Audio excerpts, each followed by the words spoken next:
Morning दोस्तों। हम आज पढ़ेंगे बेटा हेनरी का नियम। हेनरी का नियम, हेनरी का जो नियम है, हेनरी लॉ, हेनरी का लॉ द्रवों में गैसों की विलेयता, गैसों की विलेयता पर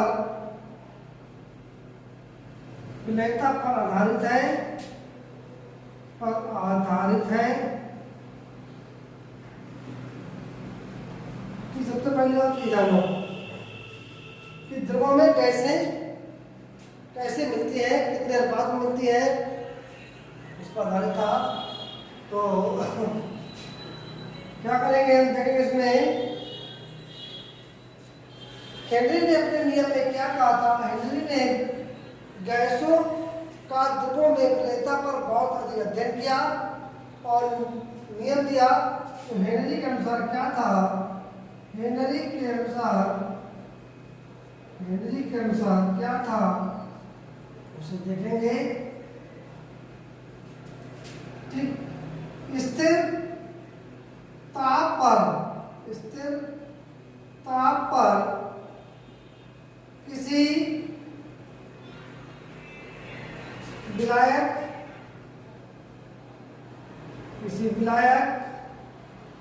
के इकाई द्रव्यमान में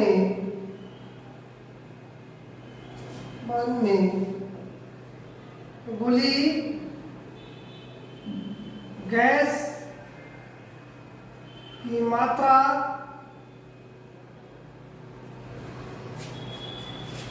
गैस की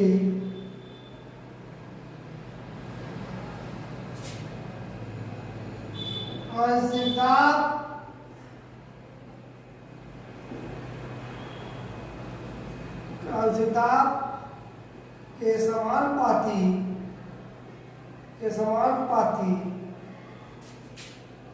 होती है, अर्थात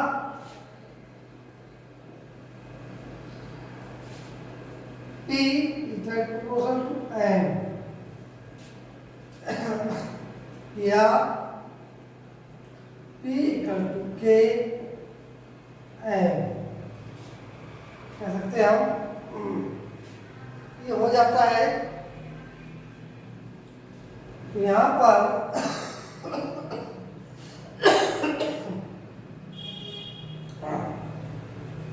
ये जो हमारा क्या है, स्थिरांक है। दूसरी बार इन्होंने क्या कहा, ये तो विलायक के केस में कहा, इन्होंने विलयन के केस में भी कहा। क्या कहा, किसी गैस द्रव के विलयन में, ठीक, अथवा इसको देखेंगे किसी गैस द्रव विलयन में, ठीक, किसी गैस द्रव में क्या बताया था अपने यहाँ पर कि द्रवों में गैसों की विलेयता पर आधारित उन्होंने अध्ययन किया था, उसी पर सिद्धांत दिया था कि विलयन की सतह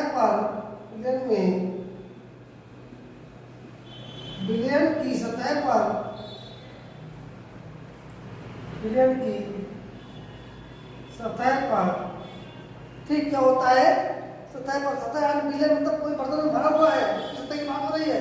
सतह पर गैस द्वारा जो दाब आरोपित हो रहा है, गैस द्वारा क्या किया जा रहा है, एक गैस के द्वारा दाब उत्पन्न किया जा रहा है। ठीक, गैस द्वारा दाब उत्पन्न किया जाए या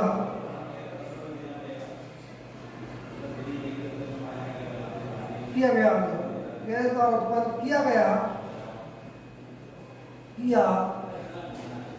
गया दाब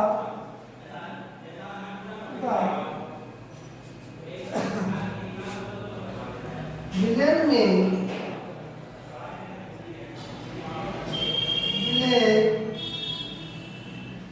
यहाँ पर गैस होगी, गैस पे मोल प्रवाज के समानुपाती होती है। यहाँ पर क्या हो जाएगा P प्रोपोर्शनल थीटा, यह है विलेय का मोल प्रवाह है। मोल प्रवाह को हम हमेशा इस तरह के साइन से दिखाते हैं। उत्पन्न दाब P है, क्या हो जाएगा, और समानुपाती का चिन्ह लगाएंगे P equal to KH dot P आ जाएगा, जहाँ KH क्या है, KH एक स्थिरांक है जिसे हेनरी का स्थिरांक कहते हैं, जिसे हेनरी का स्थिरांक कहते हैं।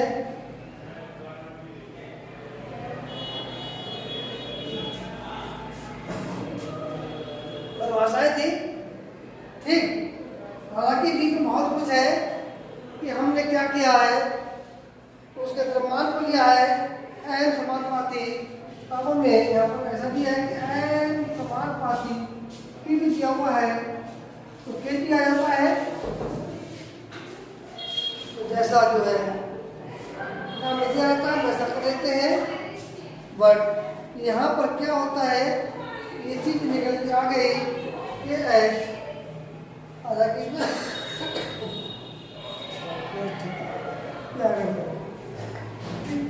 यानी ये x विलेय हो जाएगा।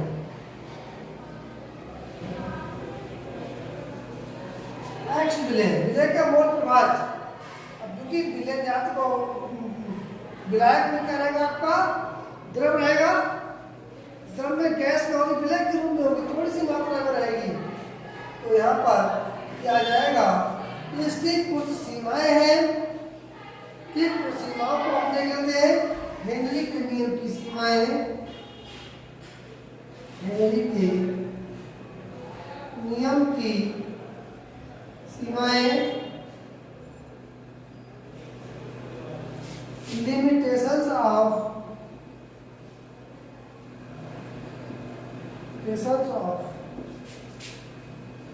Henry's law,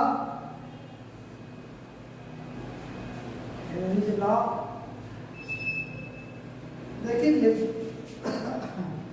लिमिटेशन बहुत इसकी मेन है, कई बार पूछे गए हैं। सबसे पहली बात तो ये है गैस की प्रकृति हो,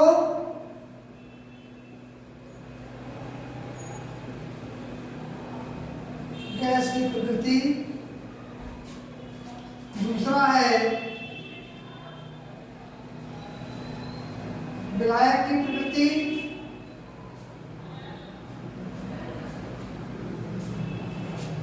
तीसरा है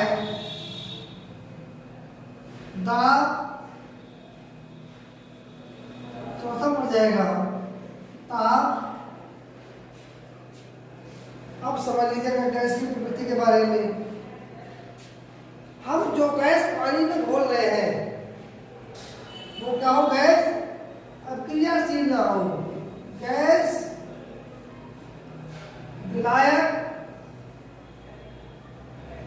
के साथ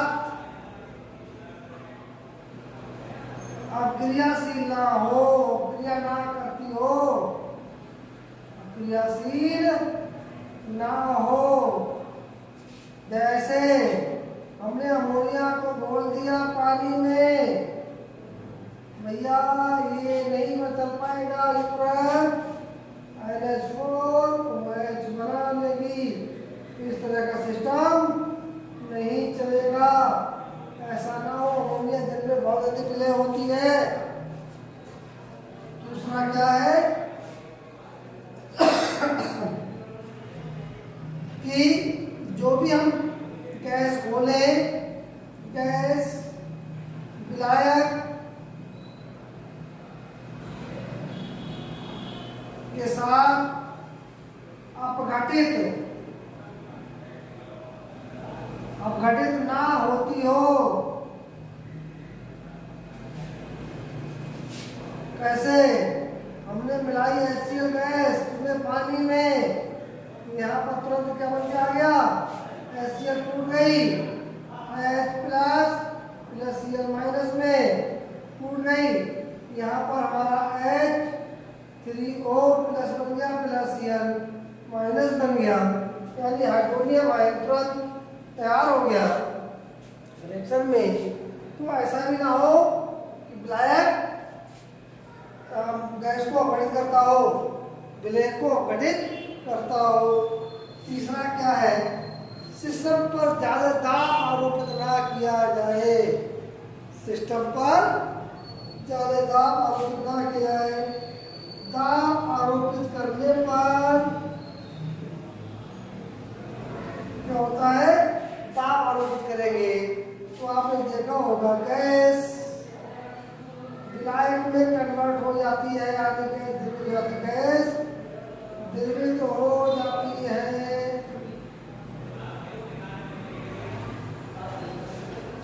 ताप बहुत बड़ा फैक्टर है। ताप बढ़ाने पर द्रवों में गैसों की विलयता क्या होती है,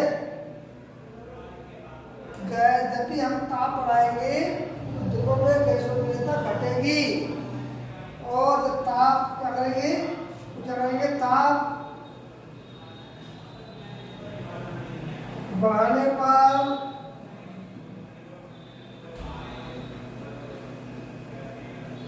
द्रवों में गैसों की विलयता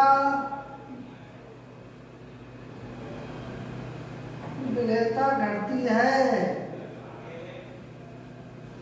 बहुत अहम फैक्टर है ये, इसलिए हमें ताप क्या करना होगा, स्थिर रखना होता है। ठीक है, ये प्रोसेस थी। अब इसका हम उपयोग क्या करते हैं, हम थोड़ा उपयोग के बारे में जानते हैं। इसका दैनिक जीवन में उपयोग क्या है, ठीक है, एप्लीकेशन क्या है, अनुप्रयोग क्या है, अनुप्रयोग और एप्लीकेशंस क्या है। एप्लीकेशंस बहुत सिंपल से है, समझेंगे। अगर ये हेनरी का नियम लागू ना हो रहा होता तो हम लोग जो कार्बोनेटेड वाटर, कार्बोनेटेड ड्रिंक होते हैं, जैसे कोल्ड ड्रिंक में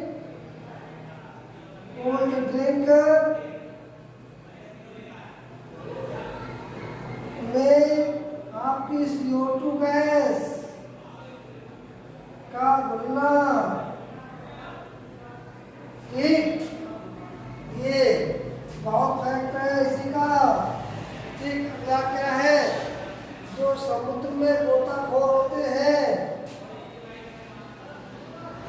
समुद्री गोताखोर, सी डाइवर्स, समुद्री गोताखोर जो होते हैं,